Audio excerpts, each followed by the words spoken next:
অরিত্রর কাছে আসবো, কারণ আজকে আমরা যে জনপ্লাবন দেখতে পাচ্ছি, যেভাবে লক্ষ লক্ষ মানুষ পথে নেমেছেন, সেখানে চিকিৎসকদের সঙ্গে সঙ্গে একেবারে নাগরিক মিছিল আমরা দেখতে পেয়েছি। আজ বলে নয়, প্রত্যেকটা দিনের মিছিলেই এই যে মিছিলে ঘেরা শহর বা মিছিলে ঘেরা রাজ্য, সেখানে আমরা প্রচুর সাধারণ নাগরিককে দেখতে পেয়েছি। मेरा सफेद तुरंत खुले, भरपूर झाग दे और इसकी स्मार्ट साइंस दे स्मार्ट केयर और फ्रेशनेस।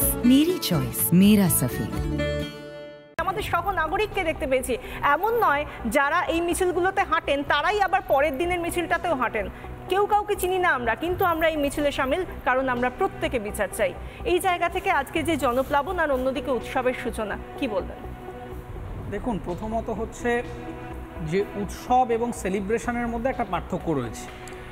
সরকার যে অ্যাপ্রোচে আমাদের উৎসবকে দেখতে বলছেন সেটা হচ্ছে সেলিব্রেশন, কিন্তু আমরা যে অ্যাপ্রোচে উৎসবকে দেখার চেষ্টা করছি সেটা হচ্ছে আসলে অশুভ শক্তির নিধন এবং শুভ শক্তির জাগরণ। এই ধর্ম বা যে কোনো প্রত্যেকটা ধর্মেই আসলে এক ধরনের নীতি শিক্ষার কথা তো বলা হয়, আসলে এক ধরনের ডিসিপ্লিনের কথা বলা হয়। সেই ডিসিপ্লিনটাই সামগ্রিকভাবে এই বিভিন্ন রাজনৈতিক কর্মকাণ্ডের জন্য আমাদের জীবন থেকে চলে গেছে। নীতি শিক্ষা বলে এখন আর আসলে আমাদের হাতের সামনে কিছু দেখতে পাচ্ছি না। পুরোটাই অনৈতিক, পুরোটাই দুর্নীতি, পুরোটাই বিশৃঙ্খলা, ক্ষমতার আস্ফালন, রক্তপাত, এইগুলো কোনো ধর্মই এই কথাগুলো বলে না। কিন্তু আজকে এই যে জায়গাটা, এই ঘটনাটা ঘটেছে একটা হাসপাতালের মধ্যে ঘটেছিল।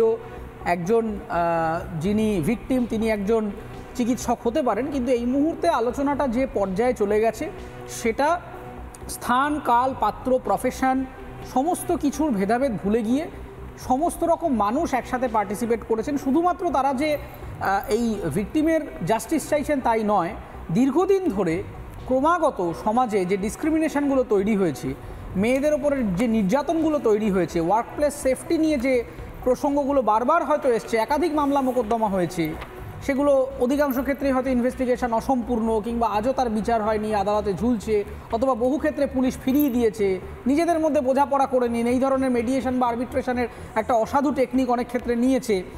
এই ধরনের সমস্ত যে অসাম্য এবং এই যে একটা ডিসক্রিমিনেশন, তার এগেনস্টে মানুষ পথে নেমেছে। এবং মানুষ, আমার যা আন্ডারস্ট্যান্ডিং এই মুভমেন্টটা থেকে, যে দুর্গাপুজোর দিনেও শহর ইতিমধ্যেই আলোতে ঘিরে গেছে এবং বিজ্ঞাপনের হোর্ডিং আমরা দেখতে পাচ্ছি, মানুষজন নামছে। কিন্তু এইবারের উৎসবটা কিন্তু আনন্দ বা সেলিব্রেশনের উৎসব হবে না। এইবারের উৎসবের মানুষের পাঠায় মানুষের ঢল নামবে, তারা পুজো আরতি করবেন, তারা ভিড় করে হয়তো মণ্ডপে যাবেন, দেখতে যাবেন, কিন্তু সেখান থেকে তারা আসলে যে বৃহত্তর সামাজিক দৃষ্টিভঙ্গিটার দিকে আমাদেরকে আঙুল তুলে দেখাবেন, সেইটা হচ্ছে আসলে এক ধরনের সামাজিক জাস্টিস। দেখুন, জাস্টিস অনেক রকম হয়, আগেই বলেছি। একটা হচ্ছে আইনি জাস্টিস, যেটা আমরা আদালত থেকে পাবো, সেটা সময় সাপেক্ষ, সেটা নানা রকম লিগাল লজিকের মাধ্যম দিয়ে সেটা আমরা আস্তে আস্তে পাবো। কিন্তু পলিটিক্যাল যে জাস্টিস বা সোশ্যাল যে জাস্টিস, সেই জাস্টিসটা কে দেবে? আজকেও আমাদের খবরের কাগজ খুললে দেখতে হচ্ছে যে সরকারি হাসপাতালে বিভিন্ন বহিরাগত গুন্ডারা তাণ্ডব চালাচ্ছে।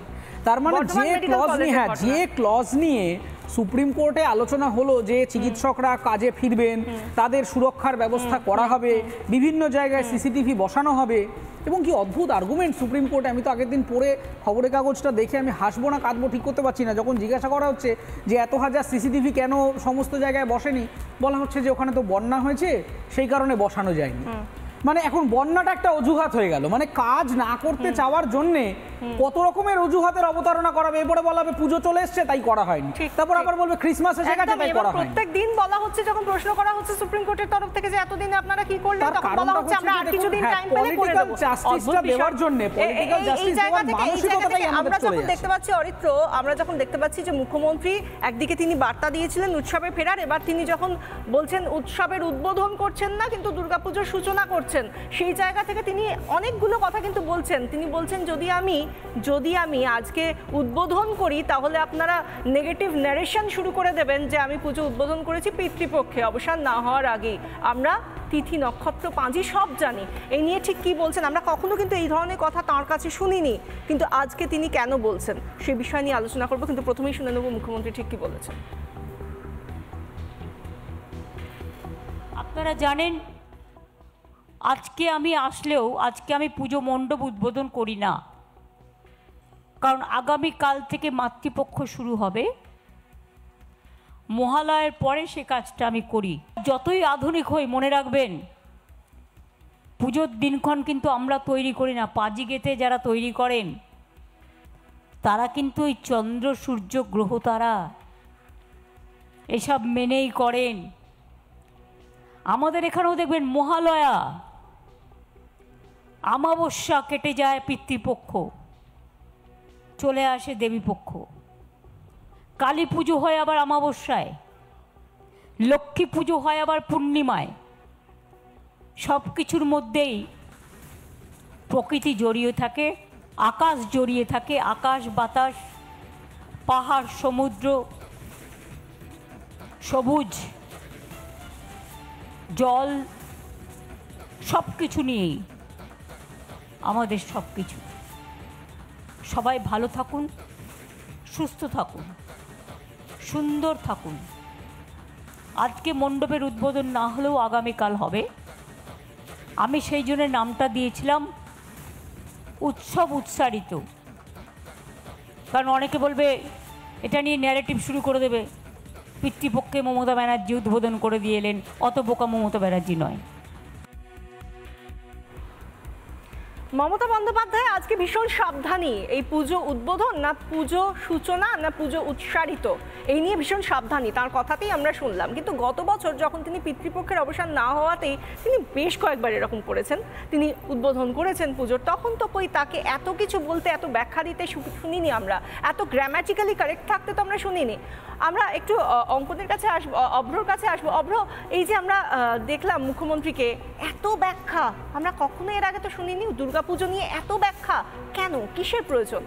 না, আমার শুনে মনে হচ্ছিল, অরিত্রের সঙ্গে এক্ষুনি কথা হচ্ছিল, শুনে মনে হচ্ছিল বেনি মাধব ছিল, ওনার থেকে এসে পঞ্জিকা লেখা শিখতে পারেন, ওনার এত জ্ঞান। তো যাই হোক, উনি জ্ঞানী, এর নিয়ে আমাদের তো বেশি কথা বলা উচিত না, আমরা তার অত জ্ঞান আহরণ করতে পারিনি। আমি একটা কাজের কথা বলি, যে দেখুন, যে কোনো ধর্ম কিন্তু গুড ভার্সেস ইভল এই একটা স্ট্যান্ডের ওপর দাঁড়িয়ে, ধর্ম বনাম অধর্ম। এইখানে দুর্গা পুজো বা শক্তির আরাধনা, এটার কিন্তু মূল জায়গাটা হচ্ছে good forces versus evil forces. আমি মনে করি আজকে সমাজের তৃণমূল রূপী অসুর যে জায়গায় জায়গায় ছড়িয়ে আছে, সেটাও কিন্তু আমাদের সমাজের জন্য অত্যন্ত অত্যন্ত বিপজ্জনক। আজকে কেন মুখ্যমন্ত্রী মমতা বন্দ্যোপাধ্যায়ের মনে হচ্ছে যে দুর্গা পূজা বা উৎসব হচ্ছে এই ধরনের আন্দোলনের অ্যান্টিথিসিস, এটা উনিই বলতে পারবেন।